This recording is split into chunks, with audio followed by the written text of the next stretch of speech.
Good afternoon, YouTubers. Welcome back into another edition of Astros Recap. David Artis back at it. Another week in the books. A lot to digest this week. A lot to talk about, obviously. Competition was tough. Astros did pretty well. Not as good as they should have done. But before I actually get into that, a few things. One, using the external mic, not the default microphone again this week. So I don't know if the sound quality is better. I just did a test like 5 minutes ago, and apparently I have to speak a lot louder into my external mic than this one I'm using. So, but I'm just rolling with this one for now. Lighting's not great. This fan right over here, the way this room is, it's weird. So the way this room works is that light and fan has to run at the same time. So I have a fan actually here to my right. So if you hear background noise, it is the fan, because this room gets way too hot without the fan on, and I can't have just the light on. Like the light and fan both turn on or both turn off. So that's why I don't have the lighting the way I like it. My face gets really red if it's super hot, so that's why I have this fan over here blowing on me right now. So just, yeah, default microphone, got the fan. So lighting not great, and background noise is probably just the fan over here. Just wanted to lay that out. All right, so the Astros, you look at the week, 4-2. I would have taken that. I take that every week. It doesn't matter who they're playing. If they play two 3-game series, I usually take a 4-2 week. So I'll start by saying that. Now, they should have been 6-0 this week, really. They should have swept. They did sweep the Mets. They ended up splitting with New York. They should have swept New York in New York. They were up 6-3 on Thursday. Obviously, Presley comes in, melts down, 2 walks, a 3-run shot to Aaron Hicks, and Judge the walk-off double. And then yesterday, 3-0 game. Now you give up a run. Was a Stanton hit a home run, I believe, to center field, and then Maton came in, and Maton gives up the 2-run home run to LeMahieu, and they walk off with an Aaron Judge 3-run shot in the 10th inning. So 2 games we lost, we blew. But again, 4-2 week, I'm going to take it. So I need to just, there's a lot to talk about. I'm not going to just jump on Dusty Baker a whole lot here. There are questionable decisions, obviously, but I'm not going to pile on. I'm not going to be in that business today. Like a lot of people, I think, fans of Astros baseball, probably don't like Dusty Baker a whole lot right now. But I'm not going to do that. So the first 2 games, obviously at home against the Mets, off day Monday. They played Tuesday, Wednesday. Tuesday they blew them out. Urquidy was great. Offense showed up. They did a great job. Won that game. Was it 8-1 or let's see here. Got to find the right date in my calendar, as always. 8-2. I won't really jump into that game, but Urquidy was great in that game. Wednesday's game, they scored 4 quick runs in the first inning, but won that 5-3. Luis Garcia was pretty good in this game. I mean, if you only allowed 3 runs, I don't think he gave up. He may have given up all 3. He got the win. He went only 5 innings. He did give up all 3 earned runs, walked a guy, struck out 5. Luis Garcia has been a little up and down lately. I feel like he hasn't been that great. ERA is up to 3.68, so that has risen over the last handful of starts. We'll have to keep an eye on Garcia, but he hasn't been. I feel like he's fallen off a little bit, so we'll wait and see on Luis Garcia, who starts tomorrow. So, yeah, Urquidy was great. Garcia was good enough. Offense scored 4 quick runs. I think Alvarez hit 2 home runs in that game, and yeah, that's what he does. So, but the bullpen did good enough. They held on. They did not make it easy, but they got through it. Stanek, I think, worked himself into and out of trouble. Let's see here. I mean, it was 5-1. I fell asleep during this game, so I can't break it down as well as I'd like to. But Stanek, yeah. I mean, he walked a batter, gave up a hit, struck out a guy, got himself through it. Harris had a easy inning. Montero gave up a hit, struck out 2. Presley got the save, he struck out 2. Um, but yeah, Neris got last podcast, last Sunday, I talked about Neris and not, being, guy that, not happy with. But good outing there. Lowered the ERA to 3.99. So, I mean, that's basically 4, but at least it's a tick under. Yankee series. This is the one that might take some time here to break down, digest here. All right. Thursday was the bad game. So, obviously, we hit a 3-run home run in the first inning. Alex Bregman hit that home run. Bregman's not, he's had some home runs, I guess, last week or 2. But he's still not, back. So, I'm not going to overreact to a Bregman home run and act like he's back yet. He's still not. But anyway, he did hit the 3-run home run. You had Fromber starting this game. He gave up a 3-run homer to Stanton in the bottom half of the first, so after 1 inning it was tied 3-3. Astros got 3 more back. Yordan Alvarez hit a 3-run shot, so it was 6-3 and it stayed that way for a long time. I mean, the Yankees' 3-run home run in the first inning, that was their only hit until the 8th. Or the 9th, I should say. So the 9th is when things sort of fell apart. So, you had, let's see here. I'm going to have to look at these things just because, it's going to take some time here. So Fromber goes 6 innings, the 3 earned runs, walk 3, 7 strikeouts. I've gotten to a point with Fromber. He's going to walk guys. You just hope it doesn't come back to bite him. But that's just who he is. He averages almost 3 walks per game. So you just have to sort of deal with it. I mean, he really settled in. Like I said, didn't allow a hit the next 5 innings after the first. So, I mean, he walked a few guys there, but only 2 hits was given up. The home run, I said to Stanton, but he settled in and gave you a quality start. Nares came in, pitched a good 7th inning. 1 strikeout, but I see no hits, no walks. ERA 3.86. That's back-to-back good outings by Nares there. Montero came in. He had a good inning.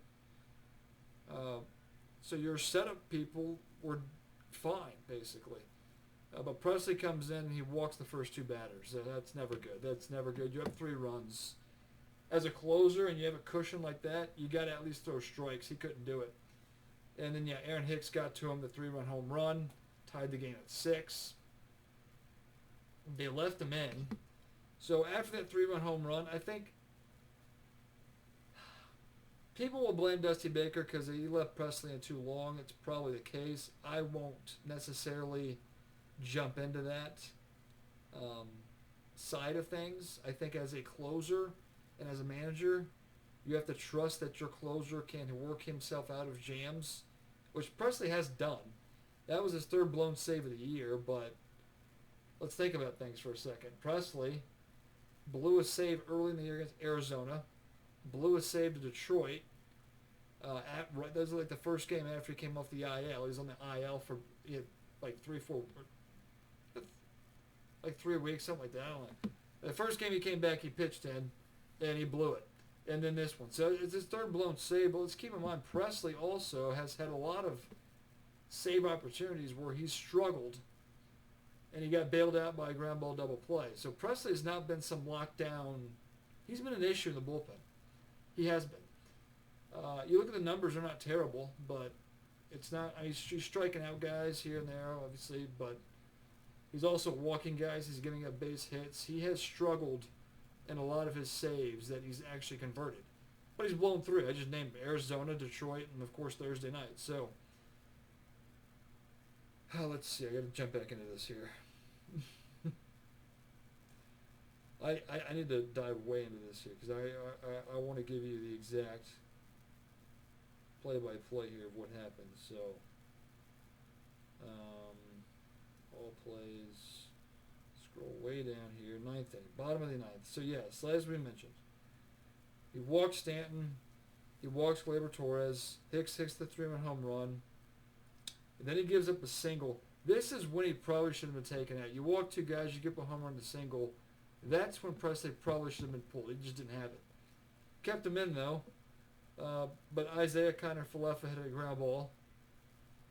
It was an infield hit. Like Mauricio Dubon playing shortstop dove out, laid out, stopped the ball, gloved it, but it was too late to throw him out. So they should have probably taken him out there, kept him in, and then Jose Trevino singles, and then they finally take him out. So you have runners now on first and second, nobody out. This is the bottom of the ninth inning. And you're bringing in Stanek now with nobody out, so it's not a good situation. It's not a clean inning by any stretch. He does strike out Joey Gallo, but he walks DJ LeMahieu, and then they decide to pitch to Judge. Probably not a good,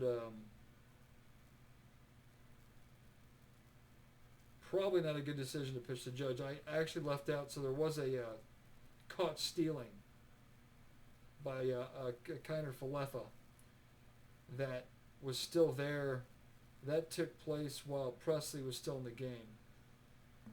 And then after the single to Trevino, so runner on first, nobody out, that's when they took out Stanek. Kind of hard to explain this as I'm trying to think and read at the same time here. Think back to what happened Thursday and read this. So yeah, it was a caught stealing. Trevino singled. That was a clean hit single to center field. Then Stanek got taken out, or Presley got taken out. Stanek comes in. Stanek strikes out Gallo. He walks DJ LeMahieu. So you have runners on first and second, 2 outs. You got the first out with the caught stealing, and the strikeout to Gallo is the second out. Judge comes up. Now, careful with Judge, obviously. 3-0 count. At that point, they should have just put him on, so I can blame Dusty for this a little bit, but instead they threw him a pitch right down the heart of the plate. He lined it down the left field line, double, game over. Astros bullpen implodes. You gave it 4 runs, and you lose 7-6 in a game they should have won. A game they should have won. So yes, issue there. The only issue I have is pitching to Judge, especially the 3-0 count. Now it looked like I play managerial. I play things out in my head as I see things unfold. And as I saw Judge come up, I said, be very careful. You don't have an open base, but you can walk him and just load the bases and take your chances with Anthony Rizzo, which is what they should have done, especially after the count was 3-0. Threw a pitch right down the heart of the plate, and he made you pay. So that was the toughest loss of the year, easily. I mean, you go into the ninth inning, 3-run lead, you got your closer, and you blew it.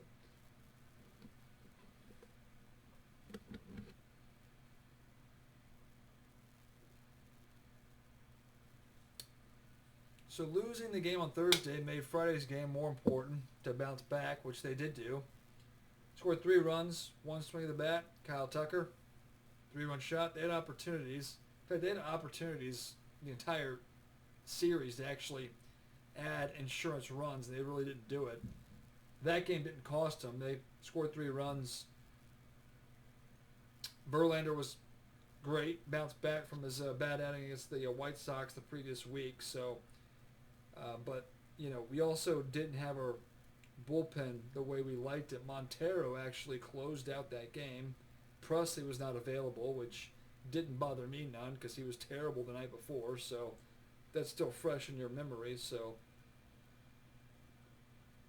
there's that. But Verlander was great. Pitch count was an issue early, but he settled in, had a few quick innings there towards the end. But he went 7 innings, 1 earned run. It was a home run.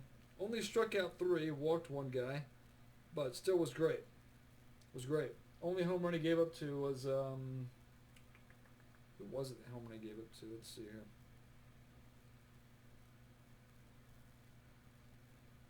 Stanton again. Stanton was sort of their big nemesis this weekend. He hit like all the home runs almost. He hit 1 yesterday too, but yeah. But he goes 7. 8th inning, you had Phil Maton, who actually struck out the side. He mixed in a walk and a single, I believe. So, I mean, it were nervous times after what happened on Thursday. Being up 2 runs didn't feel very safe. So, but Maton did work himself into and out of trouble, so not terrible in that game. And Montero, who had never done this in his career, pitching 3rd straight day, which Dusty Baker hates to do, but I did not disagree with the decision. In fact, I think a lot of our relievers should pitch 3 days in a row. I don't think there's an issue with that at all. I think that's ridiculous. The Dusty Baker has a two-batter or two-day rule. If his reliever pitches 2 days in a row, he refuses almost to use him a third day. That's A.J. Hinch way of managing. I wish Dusty Baker would not baby our bullpen the way I think a 2-day rule is. So that's another issue I'll bring up. Pitching to Judge after 3-0 count, I blame Dusty for. I also blame him for the way he manages. Now, our bullpen's good. Like, I like our guys. I think our guys are good, especially now that Blake Taylor's out of the mix with the injury. The bullpen's better. So if you're not using your best after 2 days, you're still using guys I feel like can get the job done. But Maton got the 8th, Montero got the 9th, got the save. They won, didn't make it easy, put runners on base. There was traffic, but they didn't allow runs to score, and bouncing back was a big win for them after the worst loss of the year. Saturday comes around. Obviously, the no-hitter. Javier was incredibly good. 13 strikeouts, 1 walk.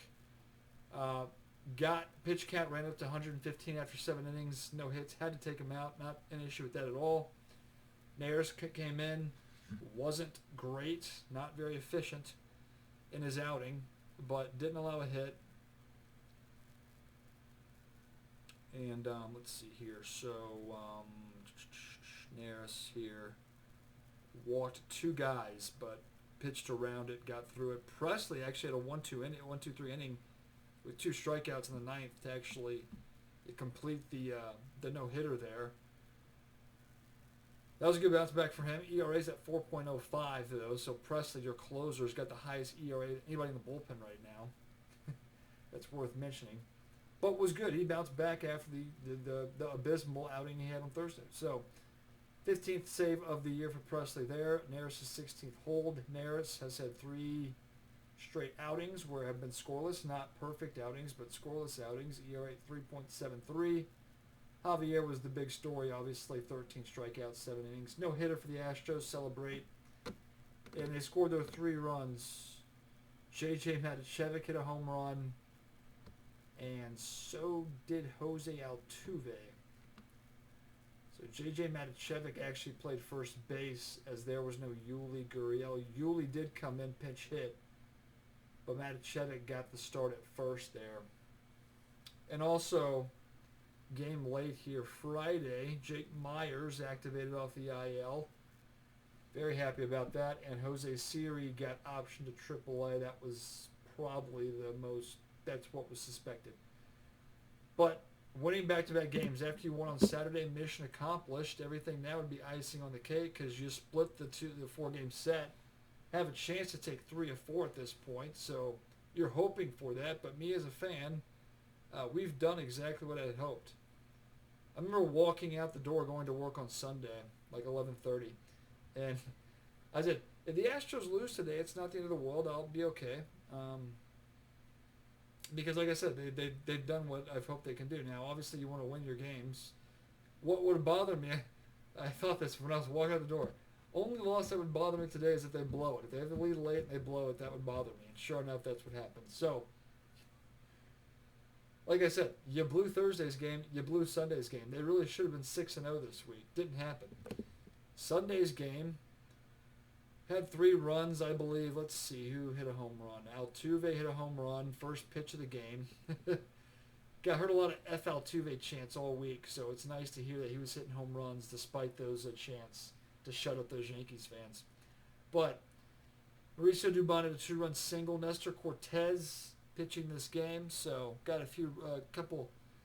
Didn't even mention Garrett Cole pitched the game before, and they scored 3 runs off of him, so I mean, it was the Maticevic home run and the Altuve home run. I think he only gave up 2 runs. Tough luck loss. Actually, I don't even think he gave up the Altuve home run. So Garrett Cole only allowed 1 run in his work. He still got the loss because the Astros hit the Yankees, but I don't really care about Garrett Cole anymore. It's not like he's some Astro that I, still root for. But yeah, he got the loss. 7 innings, 4 hits, 1 earned run, the 1 home run, struck out 8, walked 2. But yeah, Justin King, or Michael King, I should say, Michael King gave up the home run to Altuve. Move on. Yesterday, Sunday, 3-0 lead. Had a no-hitter going. Urquidy was great. I mean, threw 6 innings with a no-hitter. He was fantastic. Gave up a home run in the 7th to Stanton. Stanton's 3rd home run of the series. So, yeah, he was hurting us a little bit there. But you still got the 2-run lead, but Maton comes in. 8th inning. Dusty not one to use Montero, not one to use Neris. I don't get it. It doesn't make sense to me. I mean, you have a chance to take 3 or 4 in this situation, and you don't use your best guys. Now, Montero did not pitch on Saturday. He did pitch 3 straight prior to that game, so you wanted to give him an extra day off. Keep in mind, the Astros are off today, so if you use your guys today, even if they're overworked a little, you do have today to be an easy off day. So that should be more of an incentive to actually use your best, knowing today you're not using anybody. So, but Dusty doesn't do it. He doesn't. I don't like the 2-day rule. I just don't like it. Yeah. So he brings in Maton, gives up the 2-run. At this point, Maton, he's nothing more than a middling, mid-relief guy. He's not a setup guy. I was hoping a lot more. I expected a lot more going into the year, but Maton is who he is. ERA will float in the mid-3s probably throughout the year. He'll have some decent outings, but he's also susceptible to giving up home runs, and that's his issue. Yeah, he's a guy to blame. I don't hate Maton, but again, he's just a guy. He's a middling reliever at this point, and that's the way I'll view him until proven otherwise. So there's that. Tied the game. They actually got to extra innings, so Maton obviously caused an issue. I think Brian Abreu came in to actually get the final out, struck out whoever he was. It might have been Stanton or whoever he was facing. Might have been Judge Stanton, not exactly sure, but he struck him out.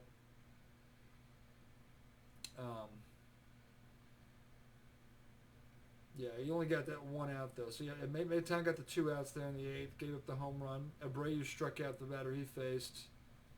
Maton also walked 2 guys, struck out 2 guys, but the big home run, which was the 2 earned runs, yeah, not good outing.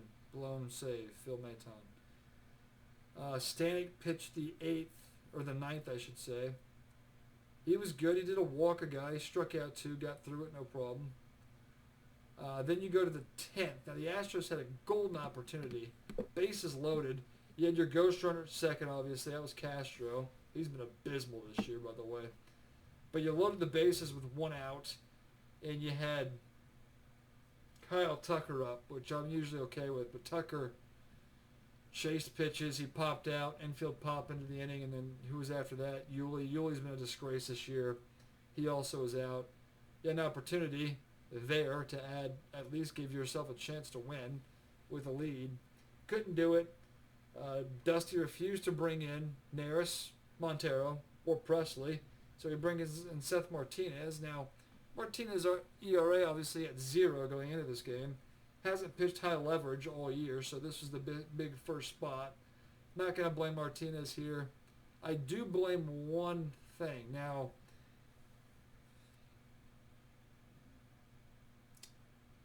let's see. I'm going to have to dive into this again. The way the 9th inning, or the 10th inning, I should say, leadoff runner at second after the Astros had their missed opportunity, the top half. Bottom half of the 10th here. Seth Martinez comes in. Isaiah kind of actually lays down a bunt to move the runner to third. So successful sacrifice, runner on third, 1 out. Now, Matt Carpenter comes in to pinch hit for Jose Trevino, and they intentionally walk him. Interesting decision there. Now, you set up the double play there, but now if you don't get the double play, whatever happens, anything other than double play, you're going to have to face Judge. Now, Martinez strikes out LeMahieu. So now you have 2 outs, runners on first and third.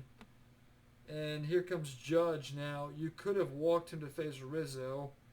You didn't. Actually got a first pitch strike on Judge, but he did hit the home run to walk it off, obviously. So the majority blame there to Dusty, and I'm not part of this, is walking Judge. I don't think he needed to walk Judge in that situation, but yesterday's game was almost identical to Thursday's game and the way things and Judge beat him twice. The issue I have, I think intentionally walking Matt Carpenter was an interesting decision to make, just because Judge was now on deck after that walk, and if you didn't get LeMahieu to bounce into a double play, you were actually going to have to face him or walk him, and Dusty didn't want to walk him. So that's the blame.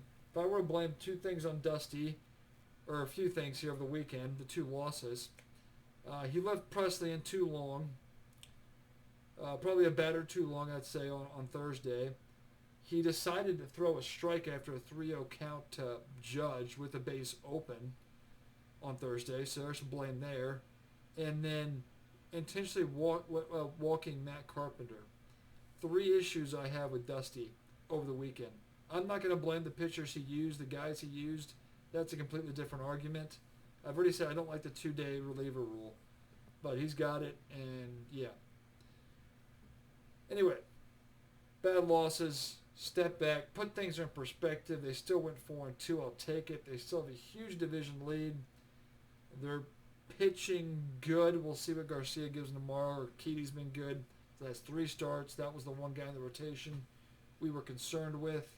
I need Garcia to get a little bit more consistent going forward here. Obviously, Verlander's good. Valdez is good. He'll walk guys. He won't make things easy, but he usually can limit the runs. And, of course, Javier had the no-hitter. ERA is now under 3. He's been great as a starter. So, overall, he's had a few hiccups here and there, but he's been good his last, 3 or 4 starts, whatever it's been. So, okay with the rotation. I think the rotation's fine. I mean, we'll see with Garcia. It's a guy I'm going to keep a close eye on with Luis Garcia. We'll see that tomorrow, but I'm okay with that. And as far as everything else is concerned, bullpen, I think they need to add one guy at the deadline, preferably a lefty, because Blake Taylor's not it, and Parker Mashinsky. I'd prefer Mashinsky over Blake Taylor, but they're both injured, and they really don't have timetables at this point, so we'll wait and see. But adding another bullpen arm would be helpful. Obviously, they need a catcher. I'm probably the minority there, but Martín Maldonado's not good enough, and Castro's abysmal. At least last year with the struggling Martín Maldonado, who hit 140 last year. It's ridiculously bad. At least Jake Castro had actually clutch moments. Guy that not high batting average, but in big situations, he came through. Not happening this year, so I need somebody. Obviously, Wilson Contreras will be a tough get for the Astros, but if they were to pull that off, that'd be incredible. But if there's anybody else out there that at least hits 200 that you can maybe trust to get you a big hit in the playoffs, I'd definitely be looking hard into that. Another catching option and a reliever, and I think we'll be okay. I want to see Jake Myers. He had 2 hits so far. We haven't seen a whole lot, so I'm not going to snap judgment, any quick things. One thing I didn't bring up, Pena came back, surprising to me, Sunday, I believe. Either Saturday or Sunday. It might have been Saturday. Or it was, actually, I think it was Sunday yesterday. So, and they sent down Chas McCormick. Now, I'm not a big McCormick guy, not a big Siri guy, so it doesn't really bother me. But the easy option there would have been to send back J.J. Maticevic. And Maticevic's got 2 hits this year. Both of them are home runs. He took Garrett Cole deep into the second deck in right field on Saturday. Or that was Friday. No, wait, Saturday. Saturday. Yeah, Saturday. Kind of weird because both Saturday and Sunday were afternoon games. That's not usually the case. The Astros usually play later in the day on Saturdays, I feel like. But, yes, the easy option would have been Maticevic to go back down, but they kept him up. So your outfielders now, Jake Myers. Mauricio Dubon will get the 4th outfielder duty assignments and anywhere in the infield. But Pena, the team's healthy now. I mean, you got Myers finally back on the team. Made his debut on Friday. You got Pena back and healthy, so the team's healthy. I mean, you got your guys, basically. I'm not going to count Blake Taylor and Parker Mashinsky. Everybody else is healthy. Well, Jake Odorizzi still isn't back yet. And, of course, Lance McCullers, who I have no faith in at this point. He's just a guy that's hurt. That's the way I look at Lance McCullers. He's a guy that's hurt that probably should be traded. That's the way I look at Lance McCullers. I know I'm at 30 minutes here. This was a little long. But like I said, a lot to digest, a lot to really take in. But we'll take the day off, day of rest, and now we got the Mets for 2 more, and you'll have the Yankees for 1. So the stretch isn't over here. Got 3 more games to get through. Make 9 games. 5 and 4 will be the goal. So you still got it. Well, actually, now that they've won 4-6, I'll say 6 and 3 will be the goal. I think you got to win 2 of these next 3. Now, you are going to New York. The Mets are still good. I know they beat them twice, but the Mets are still good. So you can't really, take anything away there. And you'll have the Yankees for 1 more. If the pitching rotation stays in line, Verlander should get that starting as the Yankees at home on Thursday. That'll be a fun game. But you got 3 more good games to watch, competitive games, and then the schedule lightens up as I look at it right here. Angels, Royals, A's, Angels again, Oakland again, All-Star break. So you should really do a lot of damage after these next 3 games. But 2 and 1, I'll take, definitely. Walk out of that feeling very good about the way we performed in those 9 games. And then you just got to take care of business from there on out till you get to the All-Star break. So, yeah, wrap things up there. Now I went long. Knew it was going to be long. So, got a rainstorm coming in here, it looks like. A lot of rumbles of thunder in the background. Heard the fan probably. Again, apologize for that. Lighting, not great. But at least my face isn't red. If I'd had this fan right here, my face would probably be red after 30 minutes of talking. So, wrapping things up there. Again, watch the video, like it, share it with your friends, all that good stuff. The rest of you on YouTube. I will talk to you. We have another off day, don't we? No, we do not. So we got 1, 2, 3. After today's off day, like